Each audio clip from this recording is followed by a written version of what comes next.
کئی لوگوں نے وہم بھی کرنا شروع کر دیا کہ یہ صرف امام جعفر صادق علیہ السلام سے دین لیا، رسول خدا کا دین نہیں ہے، حالانکہ وہ تشریح تھی رسول خدا کے دین کی۔ تو یہ 5ویں امام کے دور میں جو بتایا گیا ہے کہ کم از کم ایک وقت میں جو روایت ہے 4000 طلباء ہوا کرتے تھے ماشاءاللہ، اور امام جب درس دیتے تو ہمارے اس امام نے تمام ائمہ نے اور 5 امام نے ہر امام انہوں نے کسی موضوع کو تیسرا نہیں چھوڑا ہے، ٹھیک ہے، یعنی یہ نہیں ہے کہ موضوع تو چھوڑنا نہیں ہے، بالکل، اگر کسی موضوع پر گفتگو کی ہے ٹھیک ہے، تو اس کو پورے مکمل کیا ہے اسے، اور اپنے شاگردوں کے ذریعے کئی کتابیں تحریر کروائی، انہیں حکم دے کر کے تم فلاں موضوع پر تم فلاں موضوع پر، چنانچہ آپ جانتے ہیں کہ الجبرا سے لے کے سائنس سے لے کے عربی ادب سے لے کے بے حساب کتابیں ہمارے ائمہ نے تحریر کروائی ہیں، اور 5 امام نے بھی اپنے دور میں۔ ایسے امام باقر علیہ السلام کی سیرت کا کون سا پہلو ایسا ہے جو کہ عوام میں نمایاں ہونا چاہیے؟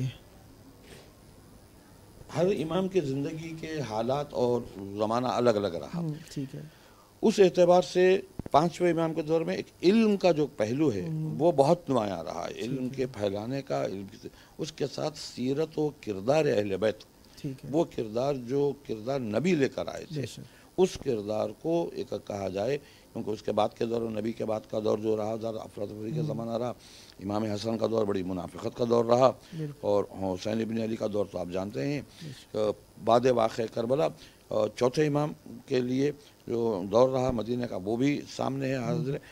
5ویں اور 6ٹھے امام کے دور میں یہ رہا کہ سیرت و کردار اہل بیت اور علم، یہ 2 چیزیں جو ہے بہت نمایاں رہی ہیں، جسے ہمارے ان ائمہ نے دنیا تک پہنچایا اور اپنے کردار سے منوایا کہ ہم جو ہے ہم حقیقی وارث محمد ہیں، کہ وراثت کے لیے جو ہے وہ تخت پر بیٹھ جانا کافی نہیں ہوتا ہے، وراثت علمی ایک چیز ہوتی ہے، تو وہ اس سے حقیقی وراثت ظاہر ہوتی ہے۔ تو ہمارے ان ائمہ نے، چونکہ تاریخ پوری گواہ ہے کہ جب بھی ظاہری حکومت پر جو فائز تھے، ان پر جب کبھی کوئی مصیبت کوئی پریشانی پڑی، وہ اپنی پوری کوششوں میں ناکام ہونے کے بعد پھر بہرحال اسی در پر آ کر انہوں نے اپنے یعنی گداگری وہیں سے کرنے آ جاتے تھے جہاں سے سب کچھ ملا کرتا تھا۔ میں چاہوں گا، آپ غالباً منقبت خوانی ہیں اور آپ ہمیں تھوڑا شعر، کیونکہ دل کی زبان ہوتے ہیں، اگر ممکن ہو تو ہمیں بھی کوئی محظوظ کیجئے، کچھ آپ پڑھنا ہے جی۔ ہر وقت میرے مولا محو کرم ملیں گے، تم دم بدم پکارو وہ دم بدم ملیں گے، سلمہ کو معلومی سم ہانی حبیب مسلم، اللہ روز محشر کس کس سے غم ملیں گے، وہ جوش مصطفیٰ ہو یا عرش کبریا ہو، مولا کے میرے ہر جا نقش قدم ملیں گے، کیا ربط روشنی کو بتلاؤ تیرگی سے، حیدر کے دشمنوں سے کس طرح غم ملیں گے، ہم کو تلاش کرتا محشر میں جو بھی آئے، کہہ دو سعید اس سے کوثر پا غم ملیں گے، ہر وقت میرے مولا محو کرم ملیں گے۔ ماشاءاللہ ایک سب کے قدیم کے اعتبار سے آپ نے ماشاءاللہ بہت اچھے انداز میں سنایا، مولا آپ کی زبان میں مزید تاثیر عطا فرمائے۔ جس طریقے سے ہمارا ذکر چل رہا تھا امام محمد باقر علیہ السلام کا، تو امام باقر علیہ السلام کے موضوع پہ ہم دیکھتے ہیں کہ اتنی آگہی عوام میں نہیں ہے، تو امام باقر علیہ السلام کے موضوع میں ہمیں ایک تو بچپنے میں ہی رسول خدا صلی اللہ علیہ وآلہ وسلم کا سلام پہنچنا ملتا ہے، دوسرا ہمیں ملتا ہے کہ جناب امام محمد باقر علیہ السلام بچپن سے ہی سختی و قید و بند میں رہے، اور اس کے ساتھ ساتھ 3 معصومین علیہم السلام کی ہمراہی بھی رہی انہیں، اور کربلا کی وہ درسگاہ جسے انہوں نے خود درسگاہ بنایا، خود شامل رہے، اور دنیا کی سب سے زیادہ سخت صعوبتیں، سختیاں، زحمتیں برداشت کیں، کس لیے کہ دین کو پھیلائیں۔ ان موضوعات کے اندر کچھ میں چاہوں گا مزید روشنی ڈالیے کیونکہ وقت ہمارے پاس تھوڑا سا ہے۔ ایک بات تو واقعات تو تفصیلی آپ جانتے ہیں کہ خصوصیت پانچویں امام کی جو رہی ہے وہ یہ خصوصیت رہی ہے کہ پوری دنیا جس نبی کو سلام کرتی رہی، اللہ نے حکم دیا جن و انس و ملائکہ و جتنے مخلوقات ہیں سب جن کو سلام کرتے رہے، اس نبی نے اپنا سلام اس امام تک پہنچایا ہے، اور اپنے ایسے مخصوص صحابی سے جو جابر بن عبداللہ انصاری رہے کہ وہ انہوں نے کئی معصومین، پیغمبر اسلام، مولا کائنات، امام حسن و امام حسین، چوتھے امام اور پانچویں امام، 6 معصومین کا دور و زمانہ انہوں نے دیکھا، اور وہ نابینا ہو چکے تھے۔ تو جب نبی نے کہا تھا کہ امانت ہے تمہارے پاس میری کہ تم میرے فرزند محمد کو جو ہے، نام تو محمد تھا، باقر القب آپ جانتے ہیں کہ وہ اس وقت سلام پہنچائے، تو روایت مشہور ہے کہ وہ نابینا تھے تو پھرتے تھے، ڈھونڈتے خوشبو تلاش کرتے تھے۔ بہرحال ایک موقع آیا ایسا کہ جب چوتھے امام بھی ہمراہ تھے، ملاقات ہوئی، اور آپ نے جابر نے کو آپ نے گلے سے لگایا، خوشبو سن کے کہا ہاں یہ وہی ہے۔ پھر آپ نے کہا کہ میرے پاس آپ کے جد کی ایک امانت ہے۔ تو انہوں نے اس واقعے میں ایک پیغام میں بتا دینا چاہتا ہوں آپ کو کہ وہ سلام پہنچ گیا۔ پھر پانچویں امام نے بھی کہا کہ میرا بھی میرے جد پہ سلام ہو، اے جابر آپ ٹھیک ہیں۔ اس کے بعد جابر نے خواہش کی کہ فرزند رسول میں چاہتا ہوں کہ آپ کی زیارت کروں، بینائی سے آپ امام ہیں، آپ چاہیں تو مجھے اپنی زیارت کرائیں۔ تو امام نے ان کے آنکھوں پہ ہاتھ پھیرا، تو جیسے ہی آنکھوں پہ ہاتھ پھیرا ان کی بینائی آ گئی۔ اب جب بینائی آ گئی، انہوں نے پانچویں امام کی زیارت کر لی، چوتھے امام کی زیارت کر لی، تو اب تو ہونا اصول نہیں چاہیے کہ جن کے آنکھیں نہیں دیکھ سکتے ہیں وہ بہتر جانتے ہیں کہ یہ جن کی بینائی نہیں ہوتی کتنی مشکل ہوتی ہے، دنیا کی پوری رنگینی سے محروم رہتے ہیں۔ اب جب ان کو بینائی مل گئی تھی، امام نے دے دی تھی، تو یہ رہ جاتے ویسے دنیا دیکھ لیتے۔ لیکن یہ کمال محبت ہے اہل بیت کا کہ انہوں نے کہا کہ مولا اب پھر آپ ہاتھ پھیر دیں کہ میں بینائی میری چلی جائے، کیونکہ اب آپ کو دیکھنے کے بعد اب دل نہیں چاہتا کوئی اور منظر دیکھے۔ اللہ اکبر، سبحان، کمال عشق ہے، کمال ہے، اب کوئی اور چیز دیکھنے کو جو ہے وہ دل نہیں چاہتا ہے۔ سبحان اللہ۔ یہ اس میں اور پانچویں امام کی بھی واقعات میں جابر ہی سے ایک روایت ہے، اگر ہمارے پاس 2-3 منٹ ہو تو میں اس میں آپ کے سامنے عرض کروں کہ جب آئے ملنے کے لیے تو پوچھا کیف حالک یا جابر، آپ کیسے ہو؟ تو انہوں نے جو جواب دیا اس کا میں چونکہ اردو میں بات اور اردو ترجمے میں بتا دوں آپ کو کہ کہا مولا میں ٹھیک ہوں، مگر یہ کہ میں موت کو زندگی پر اور بیماری کو صحت پر اور غریبی کو امیری پر مقدم جانتا ہوں اور بہتر سمجھتا ہوں۔ تو دیکھیے 6 معصومین کا ساتھ رہنے والا صحابی ہے، لیکن بہرحال معصوم ہوتا ہے، غیر معصوم امام ہوتا ہے۔ امام نے ٹوک کیا کہا، اتنے بڑے سے کہا کہ اے جابر ایسے نہ کہو، یہ منافی توکل ہے۔ اس میں ایک ایسا پیغام ہے ہمارے مولانا جاوید حسن صاحب کہ اگر ہم اس پہ مکمل توجہ دیں تو ہمیں دنیا میں کوئی غم نہ ہو سوائے غم حسین، کوئی غم نہ ہو۔ امام نے کہا کہ جابر ایسے نہ کہو، بلکہ یہ کہو کہ اللہ اگر مجھے موت دیتا ہے تو میں اس کے لیے تیار ہوں، زندگی دیتا ہے تو میں اس کا شکر گزار ہوں، اگر صحت دیتا ہے تو میں صحت مندی پر راضی ہوں، اور اگر مجھے بیمار رکھتا ہے تو میں بیماری میں بھی خوش ہوں، غریب رکھتا ہے، غربت میں، اسرت میں رکھتا ہے تب بھی میں راضی ہوں، امارت دیتا ہے تب بھی میں راضی ہوں۔ یہ منافع توکل ایسے بات کہ یہ کہو۔ اب اس کا مطلب یہ ہوا کہ پیغام یہ ہے امام کا کہ ہم راضی برضا رہیں، جو اللہ کی مرضی، بیمار رکھتا ہے وہ بھی اللہ کی مرضی، صحت دیتا ہے وہ بھی۔ اب آپ سوچیں اگر ہم اس فلسفے، ایک فلسفہ دیا امام نے، فلسفی دی، اگر ہم اس فلسفے پر عمل کریں تو اب بتائیے کیا غم ہوگا ہمیں؟ بالکل کوئی غم ہمیں نہیں ہوگا، جو ہوگا جو جس اللہ رکھ رہا ہے بس غم حسین ہے۔ یہ غم حسین تو وہ دولت ہے جس کے لیے تو ہم تڑپتے ہیں، ترستے ہیں، کہ یہ ہمیں ملے، اور ہم خوش نصیب ہیں کہ اللہ نے ہمیں ولایت علی اور امام حسین کی دولت سے نوازا ہے۔ الحمدللہ ہماری طہارت کا سبب یہی ہے۔ تو کیونکہ ہمارا پروگرام اینڈ پہ پہنچ رہا ہے، ایک مختصر سا کوئی پیغام اگر دیکھنے والوں کو دینا چاہیں آپ کربلا سے متعلق۔ کربلا سے متعلق میں نے ابتدائی میں نے کہا تھا کربلا ہی سے کہیں گے، ہم کربلا ہی سے ہم نے آغاز کیا تھا۔ بس پیغام تو یہی ہے کہ ائمہ نے بھی اس بات کی جنگ کہ کسی حال چاہو کہ کربلا پہنچو، اللہ اکبر، کسی حال میں سبحان کوئی بہانہ نہ بناؤ۔ بیمار ہے تو بیماری کا بہانہ نہ سبحان ہو، اللہ، بخل کسی کے کہ اگر بیمار ہے تو جاؤ جا کے صحت لے کے آؤ، سبحان اللہ، غریب ہیں تو جاؤ جا کے امارت مانگ کے اللہ لاؤ، اکبر، اللہ اکبر، بیمار ہے تو صحت لے کے آؤ۔ اس طرح تو کربلا وہ روضہ حسین بالخصوص زمین کربلا وہ کربلا ہے جہاں کسی صورت جانا چاہیے۔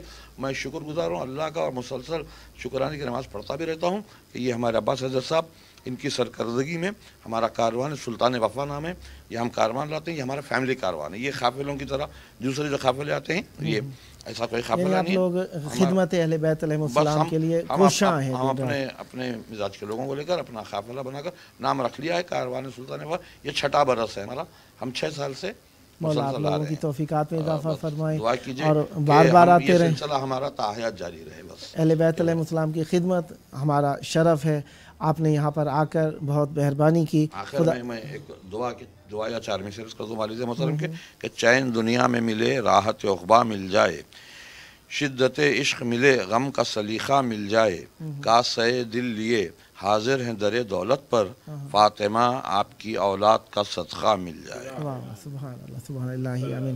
آپ کا بہت بہت شکریہ، آپ نے اپنا قیمتی وقت دیا۔ زمین کا، امام حسین ٹی وی 4 کا کہ ہم کو یہ موقع دیا کہ ہم ناظرین سے مخاطب ہو سکیں۔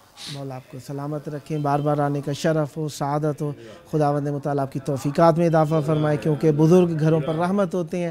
ہنستے کھیلتے صحیح سالم آپ اپنے گھروں کو پہنچیں۔ جس طریقے سے اہل بیت علیہ السلام کا یہ ذکر یہاں پر چل رہا ہے، اس میں آپ لوگ آئے، اور مجھے اس بات کی خوشی ہے کہ آپ لوگوں نے اپنا قیمتی وقت جو کہ عبادت کا وقت ہے، عبادت میں عبادت کا اضافہ کیا۔ آپ نے یہاں پر آ کر یقیناً آپ نے بھی عبادت کی، ہم نے بھی ساتھ میں بیٹھ کر عبادت کی۔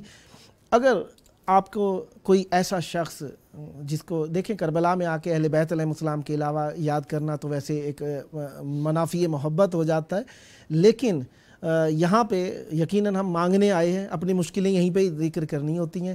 تو مولا سے اگر توسل کریں تو آپ کیا دعا مانگنا چاہیں گے اپنے لیے؟ امام حسین علیہ السلام سے ایسی دعا جو مومنین آپ کو دیکھ رہے ہوں گے، یقیناً کوئی ایسی دعا جو سب کے لیے یادگار رہے، ایسی کوئی دعا۔ اب رہی بات سب کے لیے یادگار دعا، تو میں تو یہی دعا کروں گا جب بھی جائیں کہ مولا پھر سب کو یہاں بلائے۔ جو میں تو یہ دعا کرتا ہوں کہ جو گئے ہیں مولا انہیں بار بار بلائیں، جو نہیں گئے ہیں انہیں جلد سے جلد مولا سرفراز فرمائیں اپنی، کیونکہ یہ بات طے ہے مولانا، ہمارا عقیدہ ہے یہ بات کہ یہاں ایک رجسٹر ہوتا ہے حسینی ابن علی پر، جب تک اس میں نام درج نہ کوئی آ نہیں سکتا۔ بس مولا سب کا نام درج کریں، جو تڑپ رہے ہیں، جو بے چین ہیں، جو مضطرب ہیں زیارت کے لیے، جو چاہتے ہیں کہ مولا جلد سے جلد انہیں زیارت نصیب کرے۔ بہت شکریہ، سلامت رہیے، خداوند متعال آپ کی عمر دراز فرمائے، اہل بیت علیہ السلام کا قرب نصیب ہو۔ جو ہمیں دیکھ رہے ہیں خداوند متعال ان کو بھی بار بار آنے کی توفیق عطا فرمائے، اور اسی طریقے سے ہم آپ کی علمی خدمت کرتے رہیں، معارف اہل بیت علیہ السلام بکھیرتے رہیں، اور معارف اہل بیت علیہ السلام کو اپنے دلوں میں جگہ دیتے رہیں۔ حجت خدا کا ظہور ہو، اور آج کے دن کی مبارکی کے صدقے جو کچھ ہمیں ملے، چاہتے ہیں ہم مانگیں گے کم ہوگا، وہ عطا کریں گے، ان کا شرف بہت بلند ہے، وہ یقیناً بہت اعلیٰ چیزیں عطا کریں گے۔ مانگتے ہیں کہ ہمارے لیے سب سے بڑی عیدی حجت خدا کا ظہور عطا فرمائیں۔ اللہم عجل ولیک الفرج۔